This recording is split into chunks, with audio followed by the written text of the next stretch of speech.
Welcome to our deep dive into the Dead Sea Scrolls. I know you're already familiar with the It's basic physics. ancient manuscripts found in caves, big Right. deal. Right. But trust me, we're going beyond the surface level today, exploring some uh, less-known details and expert interpretations that might surprise even a Dead Sea Scrolls aficionado like yourself. It's true. These scrolls are much more than just old pieces of parchment. They offer a window into, well, a vibrant and complex Jewish community, living in a time of tremendous change and upheaval. A community whose beliefs and practices would have a profound impact on the development of Western civilization. Okay, so let's set the stage. We're talking about the Judean Desert, roughly 2,000 years ago. This isn't just the backdrop for the scrolls. It's key to understanding them. Exactly. You see, the Judean Desert, it wasn't just an arid landscape. It was a place of spiritual refuge and radical thought.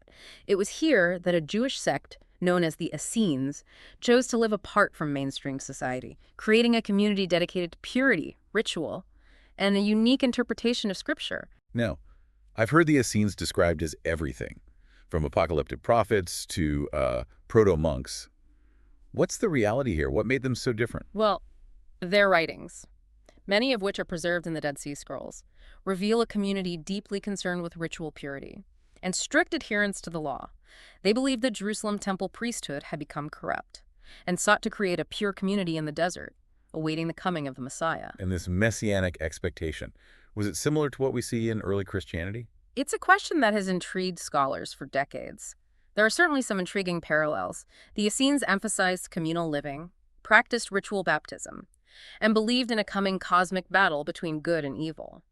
These ideas resonate with themes found in the New Testament, leading some to speculate about possible connections between the Essenes and early Christians, even perhaps Jesus himself. So are we saying Jesus was an Essene?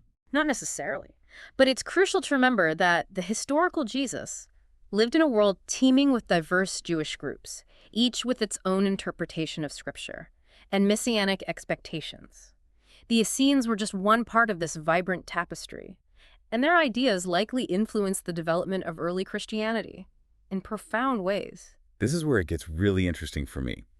If the Essenes are the authors of at least some of the scrolls, that means the Dead Sea Scrolls. They aren't just a collection of biblical texts. They're a snapshot of the beliefs and practices of this specific community. Precisely. We have a treasure trove of texts that illuminate Essene life and thought, rules governing their communal life, commentaries on biblical prophecies, hymns, and even detailed instructions for their unique calendar. Speaking of that calendar, it's different from the traditional Jewish calendar, right? Absolutely. The Essenes followed a 364-day solar calendar, meticulously designed to ensure that religious festivals always fell on the same day of the week. Wow, that's fascinating. Talk about dedication to ritual observance, but it also suggests a deep understanding of astronomy, wouldn't you say? Indeed. The Essenes were keen observers of the heavens. Several scrolls contain astronomical observations and calculations, revealing a sophisticated understanding of celestial phenomena. So, we're talking about a community that was both deeply spiritual and surprisingly scientific. It challenges the notion that these two realms have always been at odds. Exactly. For the Essenes, the study of the natural world was intertwined with their religious beliefs. They saw the cosmos as a reflection of divine order and sought to understand its patterns and rhythms. Okay, let's talk about how the Dead Sea Scrolls came to light. A shepherd, a lost coat, a few carelessly thrown rocks. It's a story that sounds almost too good to be true. Yet it's remarkably true. In 1947, a young Bedouin shepherd, searching for a stray goat near the cliffs of Qumran, stumbled upon a cave containing clay jars filled with ancient scrolls. You know, for someone who made such a monumental discovery, we don't actually know this shepherd's name. He's often referred to as Muhammad ed-Dib. But some scholars now believe that might be a misattribution. It's almost as if history itself wants to keep his identity shrouded in mystery. It's one of the many intriguing details surrounding the scroll's discovery. And the shepherd, unaware of the historical significance of his find, ended up selling some of the scrolls to an antiquities dealer. And this is where Khalil Eskander Shaheen, better known as Kondo, enters the picture. As you delve deeper into this story, you'll find that personalities and chance encounters played a surprisingly significant role in bringing the scrolls to the world's attention. Yes, Kondo was a shrewd businessman with a keen eye for ancient artifacts. He recognized the potential value of the scrolls, though he couldn't have imagined their true worth. He initially took the scrolls to a local archbishop, who incredibly purchased 4 of them, for a mere $1,300. Talk about a bargain that would make any collector weep. It's a testament to how little was known about the scrolls in those early days. Even experts struggle to grasp their full significance. But word of the discovery quickly spread, attracting the attention of scholars and institutions worldwide. It was the start of a race against time, a scramble to acquire and decipher these ancient texts that promised to unlock secrets of the past. The archbishop, realizing the scroll's true value, decided to sell the 4 he possessed. And in a move that seems straight out of a spy thriller, he placed an ad in the Wall Street Journal, offering them to the highest bidder. And it was Israeli scholars, working through intermediaries, who ultimately secured those scrolls for a staggering $250,000, a sum that would be worth millions today. The acquisition of those scrolls marked a turning point. It was the beginning of a decades-long project to decipher, translate, and interpret the Dead Sea Scrolls, a project that continues to this day. And what's remarkable is that those initial 7 scrolls found by the shepherd were all complete. Later discoveries, however, were largely fragmented, possibly because people had broken them up to sell pieces for more money. A sad reality. But it raises the question of how many complete scrolls might have been lost or scattered to the winds due to this practice. It makes you wonder what other secrets might still be out there, buried beneath the sands of time, waiting to be discovered. But amidst the fragmented parchments and scholarly debates, there's one scroll that has captured the imaginations of both researchers and treasure hunters alike. Ah, yes. The Enigmatic Copper Scroll. And that's what we'll pick up in the next part of our deep dive. You won't want to miss it. Welcome back. Now, before we get lost in the Copper Scroll's mysteries, I want to circle back to something we touched on earlier, the Book of Enoch. It's one of the most intriguing texts found among the Dead Sea Scrolls, and its inclusion raises some fascinating questions about the development of early Jewish and Christian thought.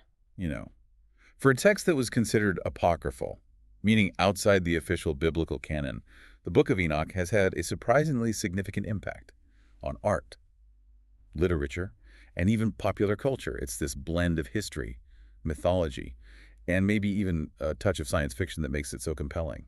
Exactly. The Book of Enoch reads like a blend of ancient myth and apocalyptic prophecy.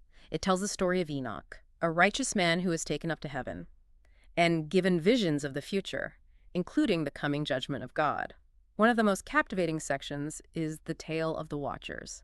Now, remind me, what's the story with these Watchers? The Watchers are angels sent to Earth to watch over humanity. But they become enamored with human women, rebel against God's commands, and mate with them, producing a race of giants.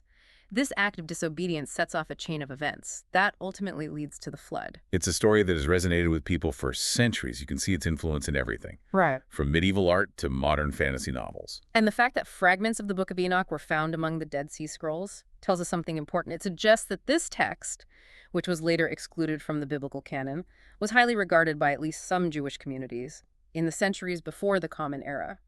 It challenges the notion of a single, unified Judaism at that time, right? It shows us a much more diverse and complex religious landscape. Exactly. The Dead Sea Scrolls offer a glimpse into a world where different interpretations of Scripture and various messianic expectations flourished.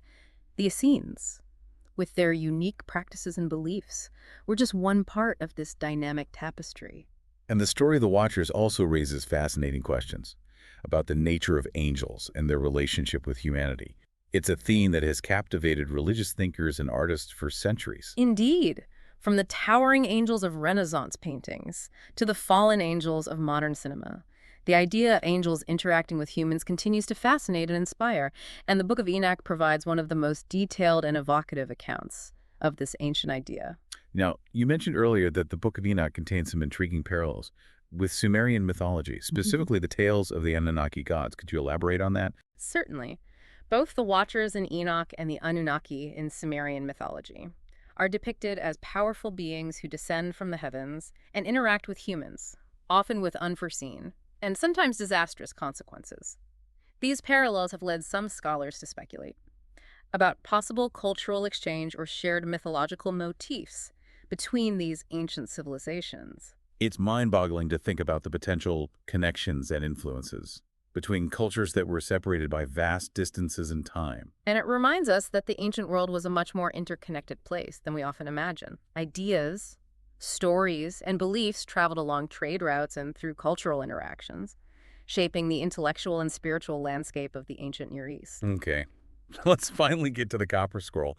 It's like the ultimate treasure hunt, right? You have this cryptic document listing 64 locations where treasures and sacred objects are supposedly hidden.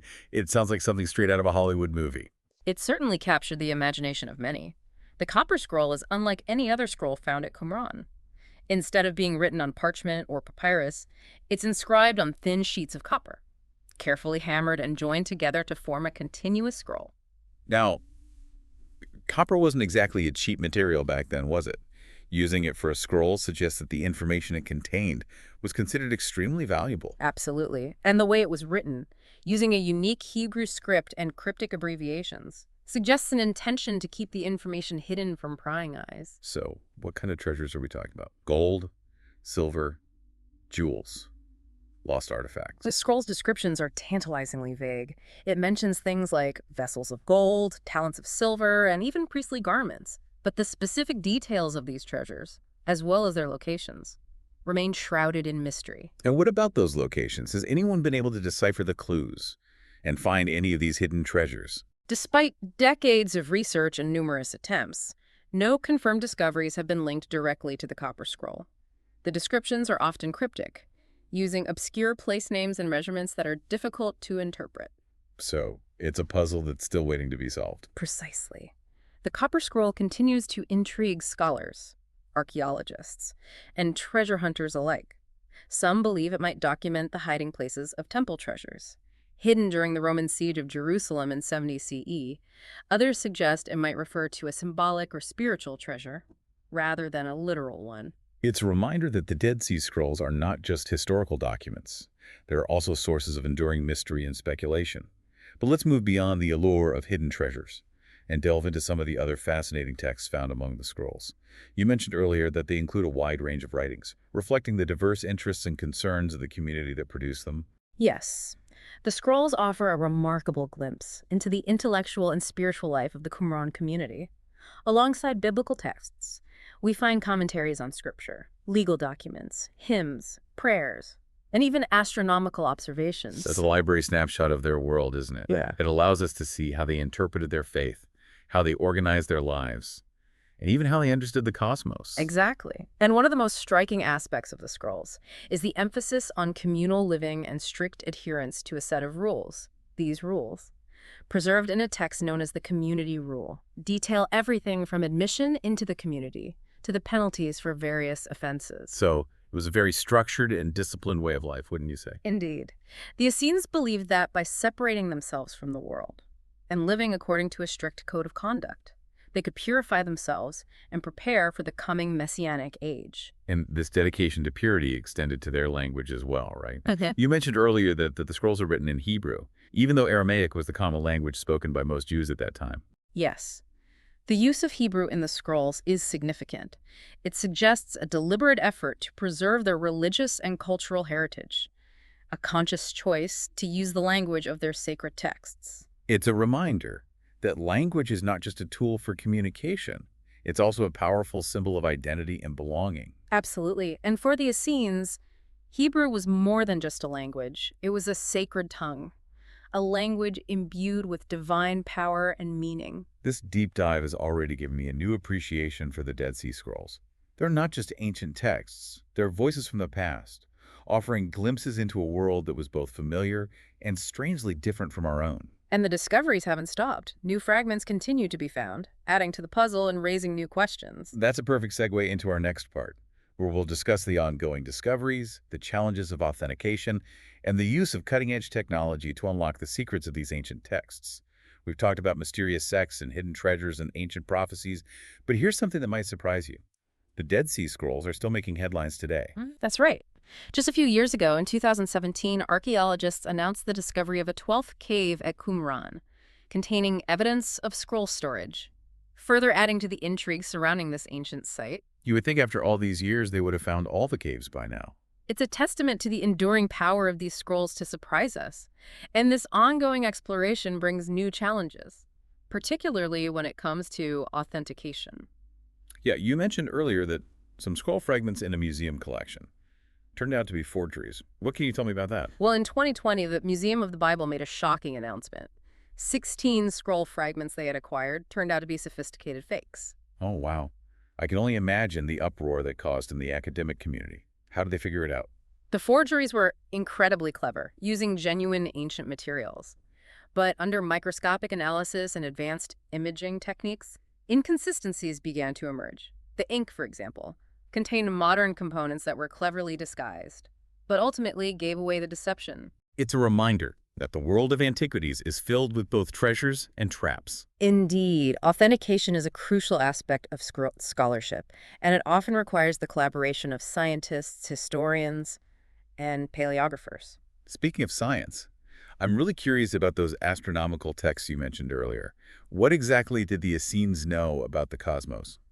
Their astronomical knowledge was surprisingly advanced for their time. They meticulously tracked the movements of the sun, moon, and stars, recording their observations in scrolls that reveal a keen understanding of celestial cycles. So they weren't just stargazers, they were astronomers in their own right. Precisely. They developed a sophisticated calendar based on a 364-day solar year, designed to keep religious festivals in sync with the seasons. This calendar, as we discussed earlier, reflects a remarkable understanding of celestial mechanics and a desire to harmonize their lives with the rhythms of the cosmos. It's another example of how the Dead Sea Scrolls challenge our assumptions about the ancient world, blurring the lines between science and religion. Exactly. For the Essenes, the study of the natural world was not separate from their spiritual beliefs. It was an integral part of their understanding of God's creation. Okay, so we've covered a lot of ground here. We've talked about the Essenes, their beliefs, their practices, the Copper Scroll's tantalizing mystery, the ongoing discoveries, and the challenges of authentication. What would you say is the most important takeaway for someone wanting to understand the significance of the Dead Sea Scrolls? I think the most important takeaway is that the Dead Sea Scrolls are much more than just ancient texts. They are a window into a pivotal period in history, a time when the ideas and beliefs that would shape Western civilization were taking root. They challenge our assumptions, deepen our understanding of the past, and leave us with enduring mysteries to ponder. It's like holding a piece of history in your hands, isn't it? These scrolls connect us to a community of people who lived and breathed and wrestled with questions of faith and existence over 2,000 years ago. And their voices continue to resonate today, reminding us of the enduring power of ideas and the importance of seeking knowledge and understanding. Well said. As we wrap up this deep dive, I want to encourage all of you listening to continue exploring the world of the Dead Sea Scrolls. There are countless resources available: books, articles, documentaries, even virtual tours of Qumran and the Shrine of the Book in Jerusalem. And who knows, maybe someday you'll be the one to decipher the Copper Scroll's cryptic clues or unearth a new scroll fragment that rewrites history as we know it. The possibilities are endless. Absolutely. The Dead Sea Scrolls are a treasure trove of knowledge and mystery, and the journey of discovery has only just begun. So keep exploring, keep questioning, and keep your minds open to the wonders of the past. Until next time, happy digging.